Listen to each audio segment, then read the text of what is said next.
Hello and welcome back to another episode of You Want to Do What with Dan and Julie. Today we have Chris on, who is a semi-pro footballer. Hi Chris, how are you? Hi guys, thanks for having me on. I'm good, cheers. How are you guys? Yeah, doing well, thank you. Doing well.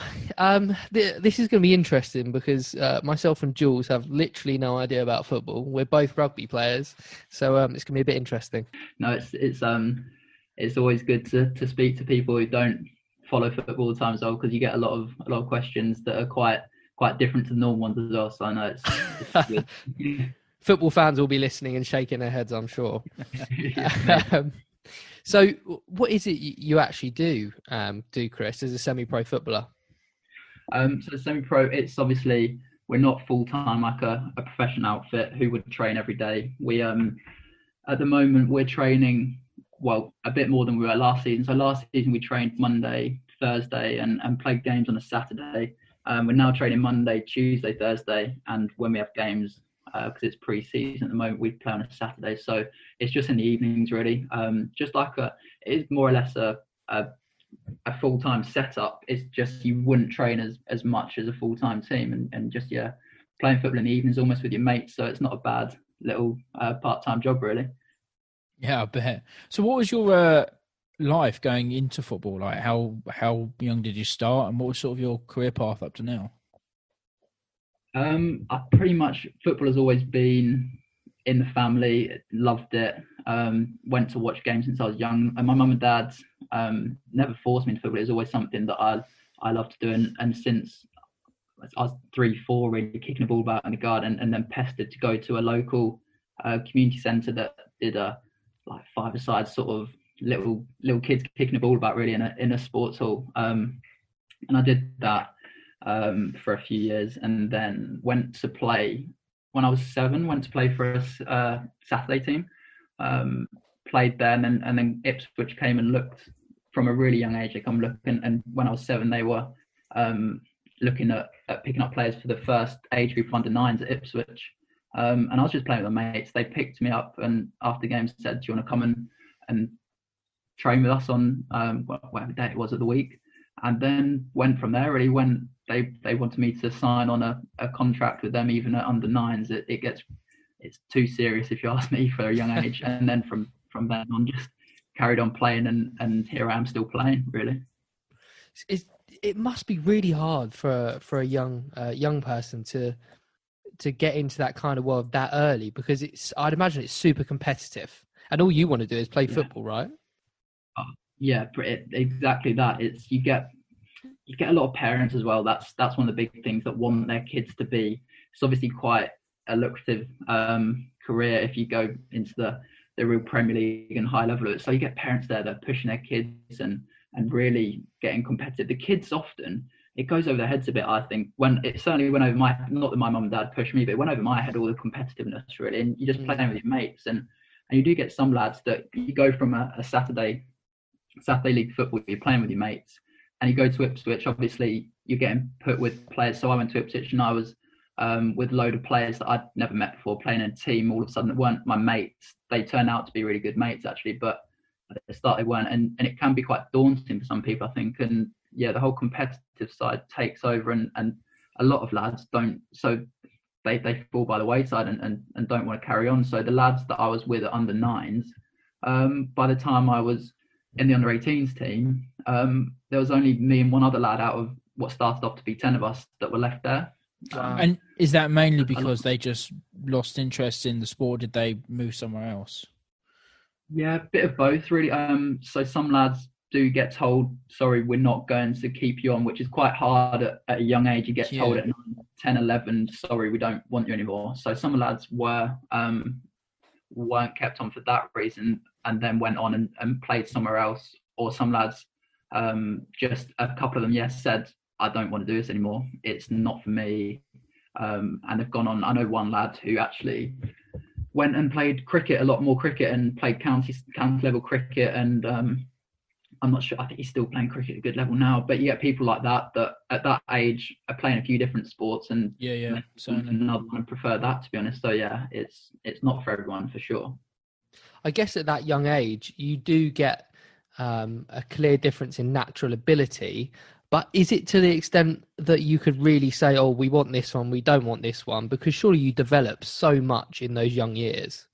It's exactly, you get some lads who really, some lads are under 9s and 10s. They're playing a year ahead of themselves. They're playing in the under 11s and under 12s when they're younger, and you're looking at them going, oh wow, I really want to be like them. And you often see them, those sort of lads, they're the ones who are a bit more physically developed. They can run through the players a bit more. I think it's the same, but I'm sure with rugby, you guys might have seen it. If you play when you're younger, you get the lads that could run through a team perhaps.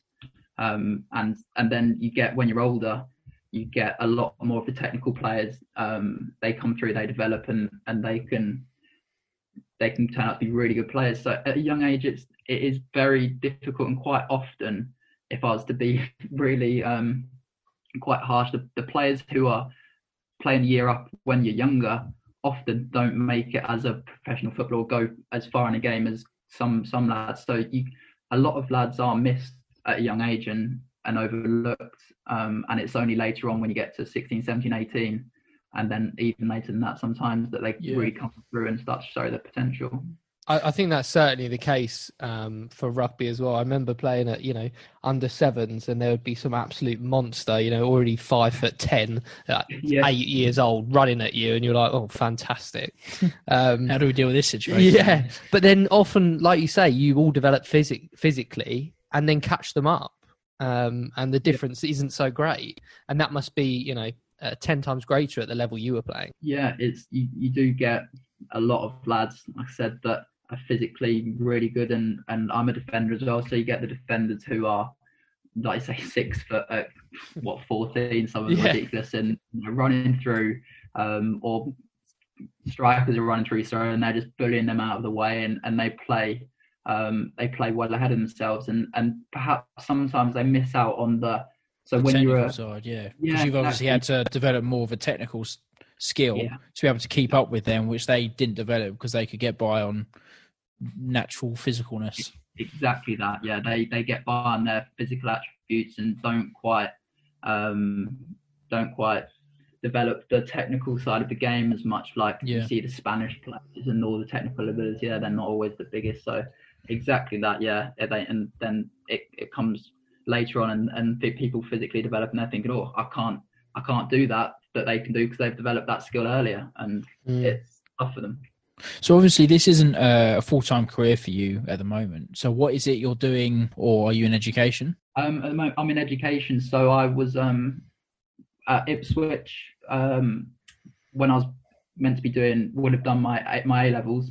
So I took up a scholarship then, but did my A-levels on my own, and then went and had a 3-year pro contract with Ipswich. During that time, I did another A-level, did then the first year of an open university degree, and then after that year, I then got told by Ipswich, right, it's not, we don't want you anymore, basically. And I said, oh, okay. I then looked to part-time. I had a few offers to maybe stay in full-time football if I wanted to, but I was thinking, to be honest, the offer that you have to play part-time football, as well as go to university and do that, is that really appealed to me. And to be honest, I'm a year and a bit down the line. I'm really happy I did it, because I'm basically I'm big on education. I love the idea of you can go and learn. I enjoy learning. You go and learn during the day, go and play with your mates in the evening, and earn a bit of money from that. I'm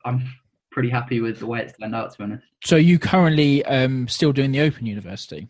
No, so I did the Open University for a year, and then after that, when Ipswich said, so we don't want you anymore, I had an offer from Loughborough University for a few years that I applied to them when I didn't know about. The thing with football, it's so up in the air, you don't know what's happening. So I applied to Loughborough when I first got my professional contract at 18, when most people, all of my mates went to uni. Yep. And ended up deferring it for 3 years in the end, until I went. They were really good at it. And then I took up last year my offer with Loughborough. So I'm now at Loughborough, and go from Loughborough to Kings Lyn, which isn't the shortest drive in the world. No.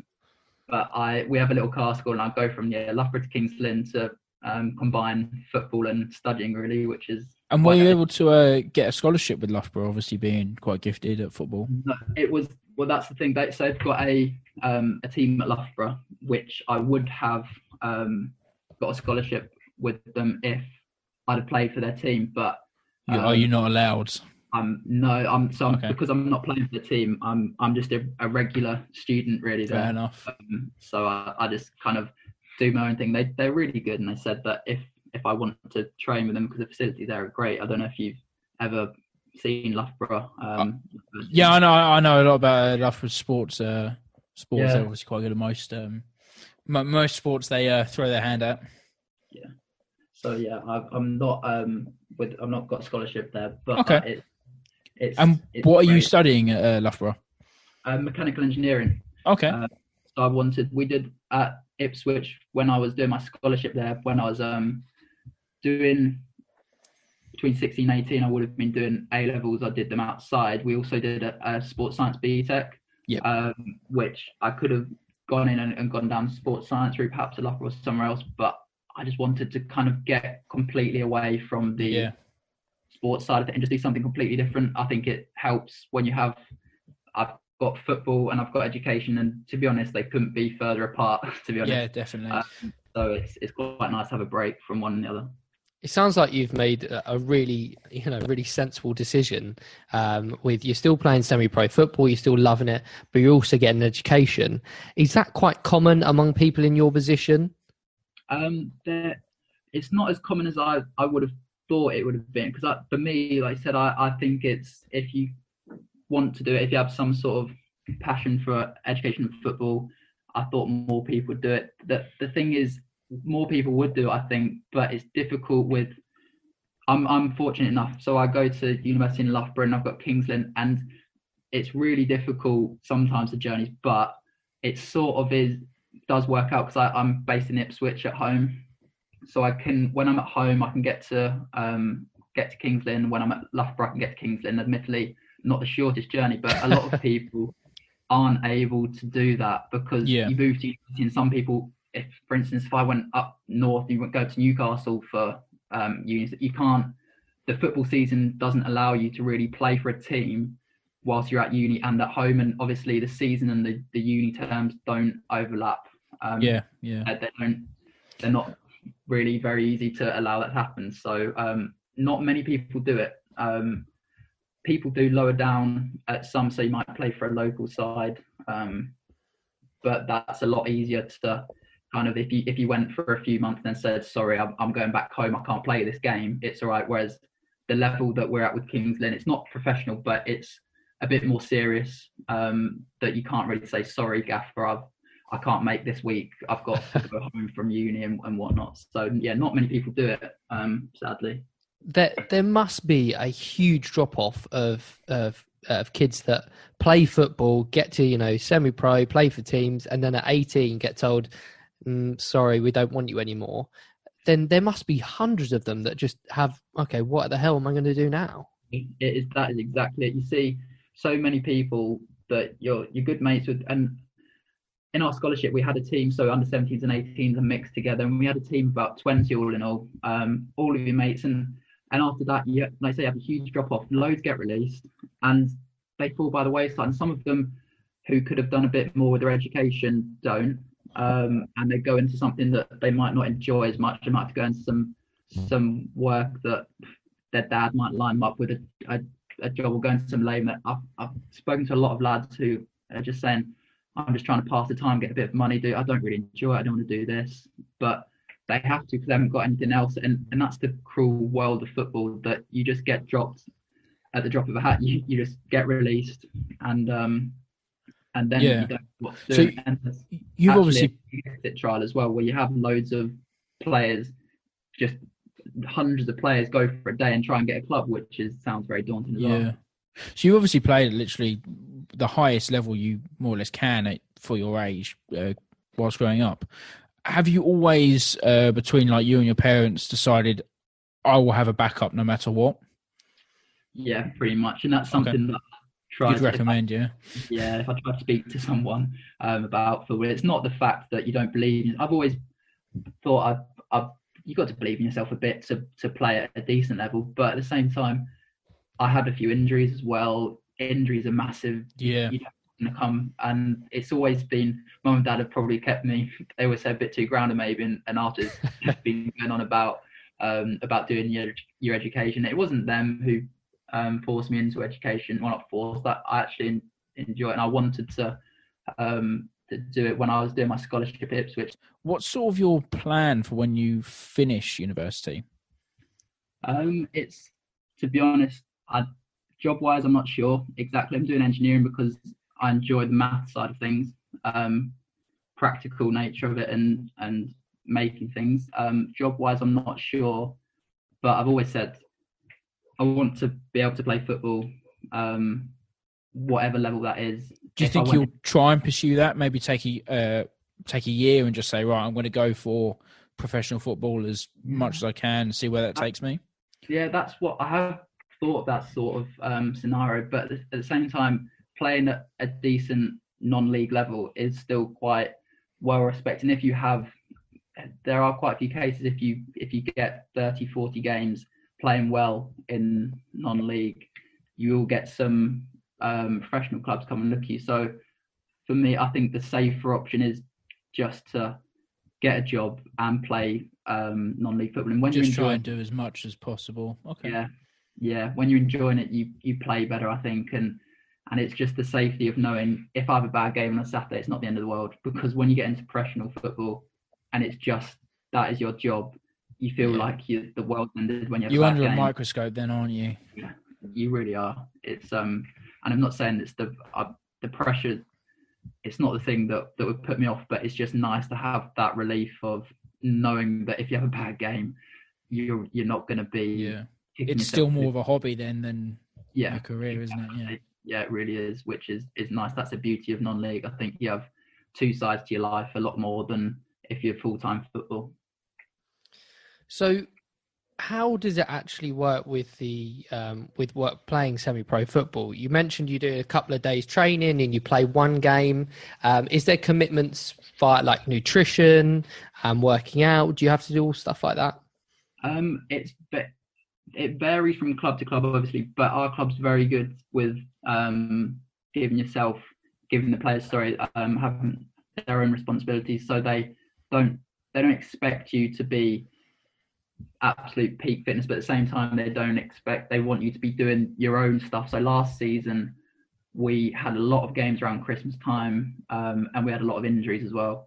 So we had Saturday, Tuesday fixtures more or less for a couple months, and we barely trained once a week in that period because you'd have 11 players playing 90 minutes Saturday, 90 minutes Tuesday, some long travelling, and these lads are coming from all over, not just Kings Lyn, so you could be travelling up north and then getting to Kings Lyn.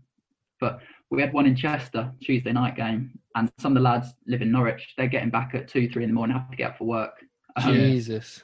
So it's really demanding, and the manager's really good. That was a Tuesday night. He didn't have us train on Thursday, come in on Saturday, play a game.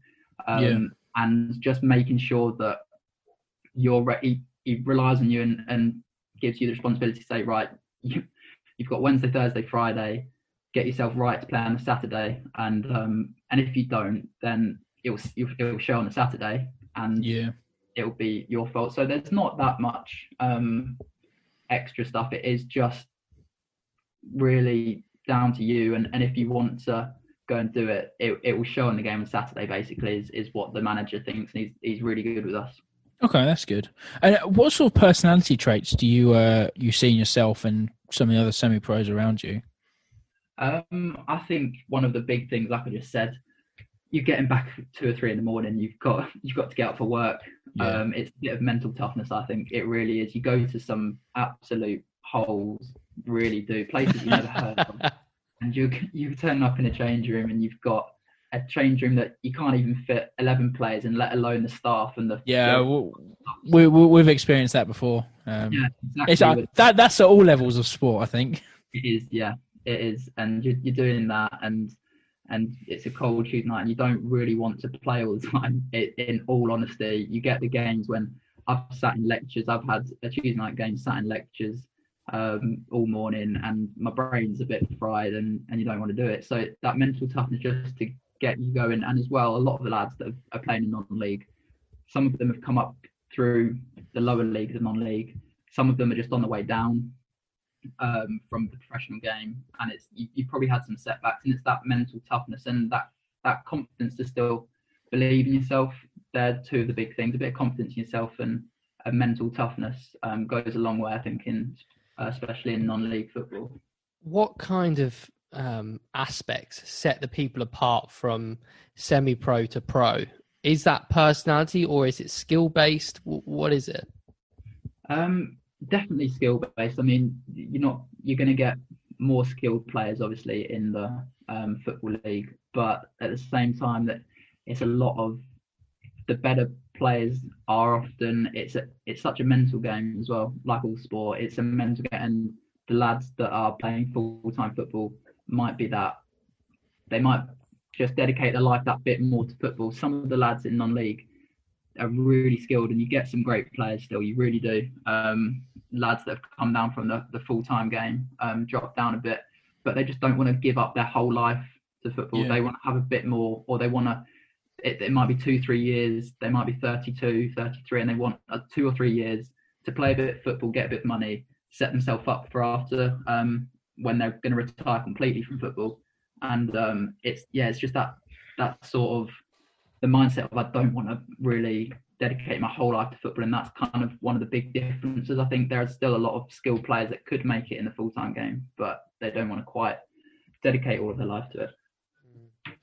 So what are some of the biggest positives and opportunities you've got out of your time at Ipswich and now semi-pro football? One of the main obvious positives is you're playing football, you're getting paid for it. That's the obvious positive. And the opportunities you get some weird. So you obviously you get some sponsor. I personally don't, but you get lads who do get sponsorships. You get the odd free bit here and there. We used to get Ipswich like a boot voucher. You get free boots from Pro Direct. Just little things like that's really cool. And you get all the little add-ons and playing it. I mean, we used to play in stadiums. Admittedly, they were empty, a lot of them, but you play in some really cool stadiums as well, which is your mates are there watching in these stadiums. Then you go, I played on there, played against some really cool players as well, and it's something that when I was a young lad, I just kind of played football, and I still do play it for the fun of it. Yeah. But you couldn't have dreamt of really playing against some of these players or at some of these places, and you just go along.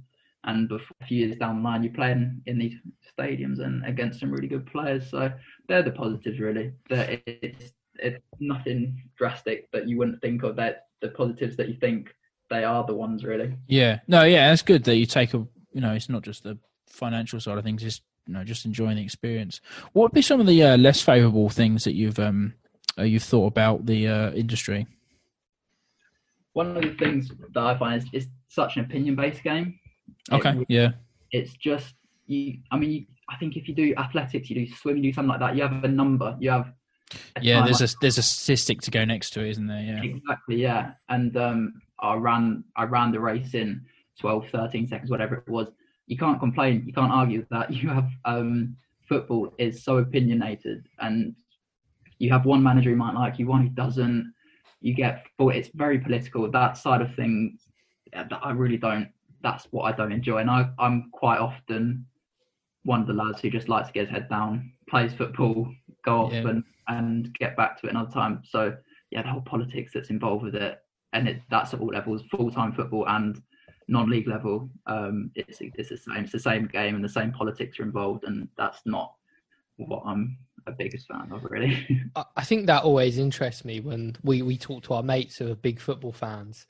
And they start arguing about their teams, and this player's better than this player, and that player's better than that player. And to a certain extent, they're all pro football players. They all train the same. They all work out the same, and their skill level is pretty much bang on. Okay, you get some outliers, but like you say, when people say, "Oh, he's shit, he's not good," how can you tell? You can say, "Oh, he scored more goals." Well, he's probably in the better position to score goals.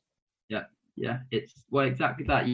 there's no real reason. It is just an opinion, isn't it? And that's what I don't enjoy. Not that I don't enjoy about football, because everyone can have an opinion, and weirdly I actually quite enjoy that everyone can have an opinion. But when you're actually in the industry and you're actually playing and you've got managers there, it'd be quite nice if it was sometimes. I think it'd be nice if it was just I was in athletics, in swimming, like I said, and you put the work in and you get the result, and it can't be argued with, which in a way is sort of, I like to think education is a bit like that. You put the work in, and 9 times out of 10, if you put enough work in, you'll reap the rewards, and that's quite nice to have, I think. Where do you sit on the Ronaldo Messi debate? Ronaldo Messi, I'm firmly in the Messi camp. Purely because as well, I think he's not Ronaldo's a great player, don't get me wrong, but Messi for me is a technical. He's not 6 foot and could be an athlete, although he obviously is an athlete. Ronaldo is more of that, and he's such a technical. He's a wizard, really. And I that's love your opinion, but well, exactly that, yeah. And that's what I mean. No, definitely, I certainly understand that. But where are you guys on the Ronaldo Messi debate? Do you have an opinion? I'm not educated enough in the world of football to have an opinion on that. No, I would say the same as you. I think Messi, just you can see that whilst Ronaldo is very good, he does have the athletic side of him that sort of carries him forward a little bit more. So you can see Messi has slightly higher technical skills. Yeah. No, good answer. For a rugby player, at least. Yeah, for a rugby player, I'll give you that. So we talk a little bit about money. Now, we looked at some statistics, and for sort of non-league players, it varies massively depending on the club you're at. But some are saying like 200 to up to £1,000 a week. Does that sit well with you or not? Yeah, like you said, each club is massively different. You'll get some clubs who'll throw money at players and just hope to get promoted. So the league that we're now going into, the National League, it's one below League Two, and you actually have teams in the league that a lot of teams are full time. So it's their main source of income. That is what they do. So you get some players there that 1,000 up to 2,000, maybe some of those in the full time teams. In the part time that we're in, obviously, the lower down the leagues you go, it tends to be the less money they'll get. But starting 11 players in the league we're in last year, so in National League North, step 2 of non-league, it's a really small world. But when you get people, they'll know some lad at this club who knows the striker, and it's often the strikers on the bigger money, and figures getting thrown around of like £1,200 a week for a part-time striker last season in the league, which is ridiculous.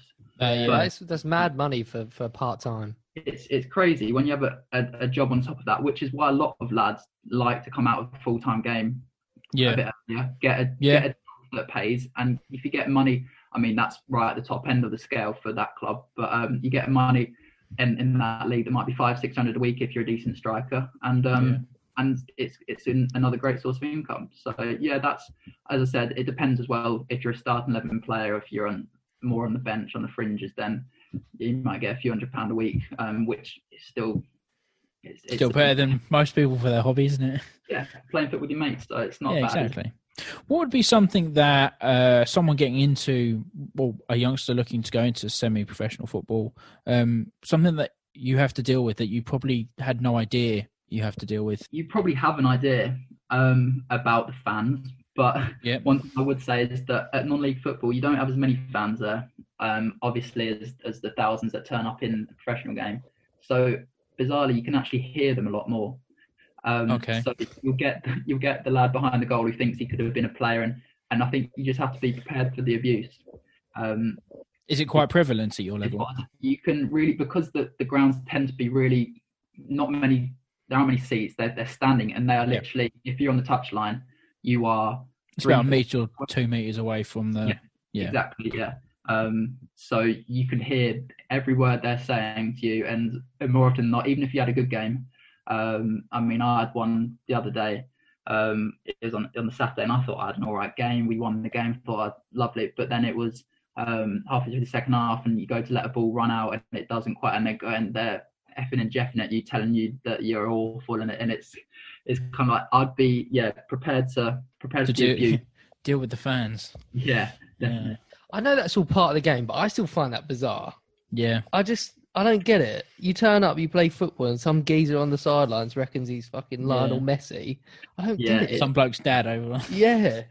It's good laugh. I mean, they pay their money, they can say what they want, and often, I mean, the fans are great. The fans we play for now at Kings Lyn, they are great. It was a pre-season friendly, and with the whole COVID situation, they only allowed, I think it was 50. It seemed like a bit more than that, and they were there chanting away because they haven't had football for 5 months, competitive football. So they were there chanting away. They're great normally, but you do get the odd. I don't know if this was a home fan or an away fan, I'm not sure, but whoever it was obviously didn't think much to me and what I was doing on the pitch. So it was quite funny. You got to laugh at it, really. So this is I guess this is a bit of a weird question for a semi-pro footballer, but how do you progress? I guess you can climb the non-league teams, but how do you progress in it? You progress well. It's like I said before. If you play now at step one below League Two, if you play 30, 40 games at that level at a good standard, there are plenty of scouts that come to watch. I know a couple of lads that have been scouted when I was at Ipswich. They went on loan there and they then got scouted and moved on. And there was Jack Marriott. These names won't mean anything, but Jack Marriott went to Woking when he was at Ipswich. He went on loan, and then he's now playing in the Championship, playing in Derby's team with Wayne Rooney. So, oh wow! And you start to go up and up if you do play well at a non-league level, and it's about consistency. I think really, you play consistently well, and you will get recognised. People are always on the lookout, and I for a fact know that Ipswich are always on the lookout because I've been in touch with the scouts at Ipswich, and they've asked me about players that I've played against. So that's definitely a way to progress. They drop down a bit thinking that's how I'm going to progress by just playing well at that level, and you definitely will. Would you still go into the industry knowing what you know now? Still do it all again? The full-time industry, yeah, well, both industries, yeah. Okay, I definitely, it's the opportunities and the experiences I've had. They've been unbelievable. It's still got the love for the game then. Yeah, that's the thing. I mean, I wouldn't say fell out of love, but I didn't enjoy it as much when I was full-time towards the end. And in all honesty, I'm glad I played full-time football and was in that for 3 years professional game. But I would have, in hindsight, gone into part-time football a year earlier because it felt like giving up a bit. But in reality, it's been the best thing I've done. Going to really, not I fell out of love with the game, like I said, but to find a real love for the game again and really look forward to going and training and playing every week. I'd go into part-time football a year earlier would be the only thing that I would have done, I think. Well, thank you so much for coming on and talking to us. I hope we managed to get some football-related questions in there from two rugby players. Great to speak to you, yeah. Thank you very much. You can shout out your Instagram as well if you want. Yeah, my Instagram's Smith_Chris, I believe, if I've got that right, yeah. Brilliant. All right, thanks so much much for coming on. Really interesting talking to you. Yeah, guys, take care. Cheers. Appreciate it. Bye. Cheers, bye.